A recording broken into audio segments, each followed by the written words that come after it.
Salut mes chers élèves de la troisième année collégiale, parcours international, option français, les abonnés à ma chaîne, Labo des SVT. Bienvenue dans cette séance dans laquelle on va corriger le premier contrôle surveillé du deuxième semestre. On commence par les exercices de restitution de connaissances. Premier exercice.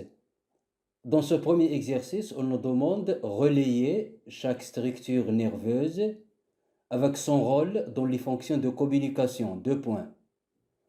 Les structures nerveuses dont il s'agit sont les récepteurs sensoriels, les fibres sensitives, l'aire motrice, les aires sensitives. Les rôles, la conduction de l'influx nerveux centripète, l'élaboration de l'influx nerveux centripète, l'excitation des récepteurs sensoriels, l'élaboration de l'influx nerveux centrifuge, l'analyse de l'influx nerveux centripète.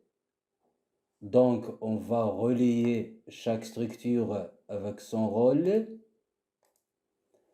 On a étudié que les récepteurs sensoriels, leur rôle, c'est l'élaboration de l'influx nerveux centripète, c'est-à-dire l'influx nerveux sensitif. Très bien. Et puis, les fibres sensitives, leur rôle, c'est la conduction de l'influx nerveux sensitif ou bien la conduction de l'influx nerveux centripète. Et puis, l'aire motrice, son rôle, c'est l'élaboration de l'influx nerveux moteur ou bien l'élaboration de l'influx nerveux centrifuge. Et puis, le rôle des aires sensitives, c'est l'analyse de l'influx nerveux sensitif ou bien l'influx nerveux centripète. Très bien. Et maintenant, on passe au deuxième exercice. On nous demande dans cet exercice compléter le paragraphe suivant sur les composants du système nerveux. Deux points. Comme on a étudié, le système nerveux est constitué de l'encéphale qui est protégé dans le crâne. Donc, l'encéphale. Il est constitué aussi de la moelle épinière qui est protégée dans la colonne vertébrale. Il est constitué aussi des nerfs. Les nerfs, eux, énervent tout du corps, tous les organes du corps. Donc le paragraphe complet, le système nerveux est constitué de l'encéphale qui est protégé dans le crâne, de la moelle épinière qui est protégée dans la colonne vertébrale et des nerfs qui innervent les organes du corps. Très bien. Et maintenant, on va passer au troisième exercice. Dans cet exercice, on nous demande de donner deux exemples des éléments suivants. On nous demande de donner deux exemples des aires sensitives, deux exemples des corpuscules tactiles, deux exemples des stimulus tactiles, deux exemples des constituants d'un neurone. Comme on a étudié les aires sensitives, il y a 5 aires sensitives. Il suffit de signaler par exemple l'aire visuelle et l'aire, par exemple, l'aire gustatif. En ce qui concerne les corpuscules tactiles, comment on étudiait, la peau contient plusieurs corpuscules tactiles, comme les corpuscules de Messner et les corpuscules de Pacini, qui captent la pression. En ce qui concerne les stimulus tactiles, c'est-à-dire les stimulus qui excitent la peau, on peut citer par exemple la chaleur ou bien le froid et aussi par exemple la pression. Et puis, les constituants du neurone, c'est-à-dire des cellules nerveuses, ils sont constitués d'un corps cellulaire, d'un axone et d'une arborisation terminale. Donc, on peut citer, par exemple, le corps cellulaire et l'axone. Très bien. Et maintenant, on passe au quatrième exercice. Dans cet exercice, on nous demande de corriger toutes les phrases suivantes. Toutes les phrases sont fausses. Les aires sensorielles se trouvent dans les organes sensoriels. En effet, c'est faux. C'est que les aires sensorielles se trouvent dans le cerveau. Donc, les aires sensorielles se trouvent dans le cerveau. Deuxième énoncé, les nerfs sont des effecteurs moteurs. En effet, c'est faux. Ce sont les muscles qui sont des effecteurs moteurs. Alors que les nerfs sont soit des conducteurs sensitifs ou bien des conducteurs moteurs. Et puis, troisième énoncé, la substance blanche est constituée par les corps cellulaires. En effet, c'est faux. C'est l'inverse, c'est que c'est la substance grise qui est constituée par les corps cellulaires. Quatrième énoncé, les fonctions de communication sont la digestion et l'absorption. En effet, c'est faux. Les fonctions de communication sont la sensibilité consciente et la motricité. Les fonctions de communication sont la sensibilité consciente et la motricité. Très bien. Et maintenant, on passe aux exercices de raisonnement scientifique et d'expression écrite et graphique. On nous demande dans ce premier exercice, observez le document suivant, le voici. Ce document qui montre les structures nerveuses et qui participent dans le sens de la vision. Et répondez aux questions suivantes. Les questions dont il s'agit, premièrement, avec des flèches légendées sur le document les structures nerveuses suivantes.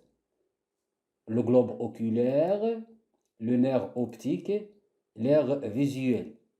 Donc, on va tracer des flèches. Voici le globe oculaire. Voici le nerf optique.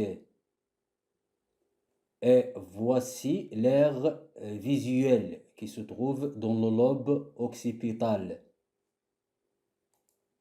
Très bien. Dans la deuxième question, on nous demande quel est le rôle de chacune de ces structures dans le sens de la vision. C'est-à-dire quel est le rôle du globe oculaire dans la vision, le rôle du nerf optique et le rôle de l'aire visuelle toujours dans le sens de la vision. Comme on a étudié, le globe oculaire contient des récepteurs sensoriels, photoréceptrices dans la rétine. Le rôle, c'est que le globe oculaire élabore l'influx nerveux sensitif par la rétine. En effet, dans la rétine, comme on a vu, il y a des cellules photoréceptrices. Alors que le rôle du nerf optique, le nerf optique contient des fibres nerveuses sensitives et le nerf qui conduit, donc le nerf optique conduit l'influx nerveux sensitif vers l'aire visuelle.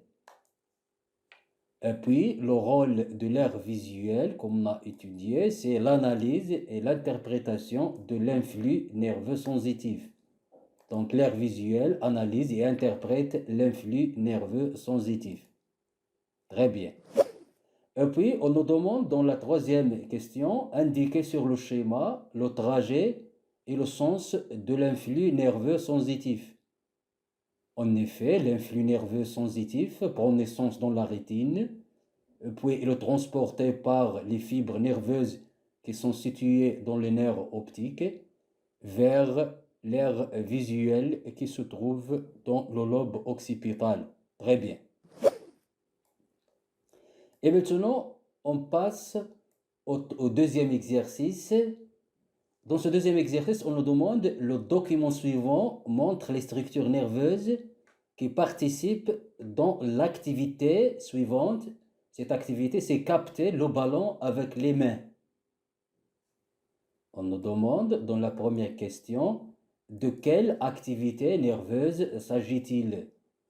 Donc, cette activité nerveuse, c'est un mouvement volontaire, c'est un mouvement dont on a décidé de réaliser, c'est un mouvement volontaire. Très bien. Et puis, on nous demande de légender avec des flèches l'aire motrice, la moelle épinière, le nerf et le muscle. Donc, avec des flèches, voici la situation de l'aire motrice devant le sillon de Rolando. Voici la moelle épinière. Voici le nerf. Et voici le muscle. Très bien. Et maintenant, on vous demande quel est le rôle de chacune de ces structures, c'est-à-dire quel est le rôle de l'aire motrice, quel est le rôle de la moelle épinière, quel est le rôle des nerfs, quel est le rôle du muscle dans ce mouvement volontaire, c'est-à-dire capter le ballon avec les mains. Comme on a étudié, le rôle de l'aire motrice, c'est l'élaboration de l'influx nerveux moteur. Le rôle de la moelle épinière contient des fibres nerveuses qui conduisent, donc la moelle épinière conduit l'influx nerveux moteur. Puis le nerf contient aussi des fibres nerveuses motrices qui conduisent l'influx nerveux moteur vers le muscle. Donc le nerf conduit l'influx nerveux moteur vers le muscle. Puis le muscle reçoit l'influx nerveux et répond par la réaliser le mouvement volontaire. Donc le muscle réalise le mouvement volontaire. Très bien. Et puis dans la quatrième question, on vous demande d'indiquer sur le document le trajet et le sens de l'influx nerveux moteur dans cette activité. Donc l'influx nerveux moteur prend naissance dans l'aire motrice, et puis il est conduit par la moelle épinière, et puis par le nerf vers le muscle. Très bien. Mes chers élèves, on a terminé cette correction. On a eu 20 sur votre note. Je vous invite à vous abonner à ma chaîne, Labo des SVT. Et comme j'attends vos observations, vos remarques et vos suggestions pour améliorer ces productions pédagogiques. Merci et au revoir.